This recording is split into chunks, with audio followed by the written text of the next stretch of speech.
ગુજરાત સરકાર તાત્કાલિક ગાયને ગુજરાતની ગૌમાતાનો દરજ્જો આપે તેવી માંગ સાથે જીવદયા ગૌરક્ષા સમિતિ દ્વારા કલેક્ટરને આવેદનપત્ર આપવામાં આવ્યું છે। ગુજરાત સરકાર ગૌવંશ માટે કાયદા કડક બનાવ્યા છે, પરંતુ તેનો અમલ કડકપણે થતો ન હોવાથી ગાય માતાની કતલેઆમ થાય છે અને ગૌ માંસનો ખુલ્લેઆમ ધંધો ચાલે છે। તેમ છતાં ધર્મ, સંસ્કૃતિ અને રાષ્ટ્રપ્રેમની વાતો કરતા નેતાઓ અને સરકારના આલા નેતાઓ કેમ ચૂપ બેસી રહ્યા છે તેવો સવાલ ઉઠી રહ્યો છે। હિન્દુ શાસ્ત્રમાં ગાયને માતા કહેવામાં આવી છે। ગાયમાં 33 કરોડ દેવી દેવતાઓ વસતા હોવાનું સંત સમાજ, સાધુ સમાજ તથા ધર્મશાસ્ત્રમાં પણ વર્ણવવામાં આવ્યું છે। જો મહારાષ્ટ્રમાં ગાયને ગાય માતાનો દરજ્જો આપવામાં આવતો હોય તો ગુજરાત સરકારને ગાયને ગાય માતાનો દરજ્જો આપવામાં કયું રાજકારણ નડી રહ્યું છે તેવા પ્રશ્નો સાથે ચર્ચાનો વિષય બન્યો છે। ત્યારે આ સંજોગોમાં જીવદયા ગૌરક્ષક સમિતિ દ્વારા આજે ગુજરાત સરકારને ગાયને ગુજરાતની ગાય માતાનો દરજ્જો આપવાની માંગ સાથે કલેક્ટરને આવેદનપત્ર આપવામાં આવ્યું હતું।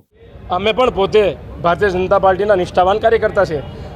શરમ આવી જોઈએ, અમને તમને બધાને શરમ આવી જોઈએ કે ગૌ માતાને, રાષ્ટ્રમાતાને, રાજ્ય માતાના દરજ્જો માટે અમારે કલેક્ટરને આવેદનપત્રો આપવું પડે। શરમ કરો સરકાર, જો થોડું આપણામાં હોય તો હવે ગૌ માતાને, રાજ્ય માતાનો દરજ્જો આજ નહીં કાલ વહેલા વહેલો જાહેર કરો, જેથી કરીને આ ભડવાઓ ગૌ માતાને કાપતા બચે। આ કાલનો વિડીયો છે, રાજકોટનો વિડીયો છે, રાજકોટનો। શરમ આવી જોઈએ આપણને કે આપણા ગુજરાતમાં ગૌ માતા કપાય છે। મારા હિન્દુ ભાઈઓ, નીકળો બહાર, નીકળો બહાર।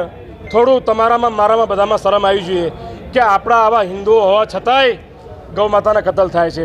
એટલે વહેલી તકે સરકાર રાજ્ય માતા જાહેર કરો। આની માટે અમારે રોડ પર ઉતરી ઉગ્ર આંદોલન ના કરવું પડે। તમે હિન્દુ છો, અમે હિન્દુ છે, સમજો। જય શ્રી રામ।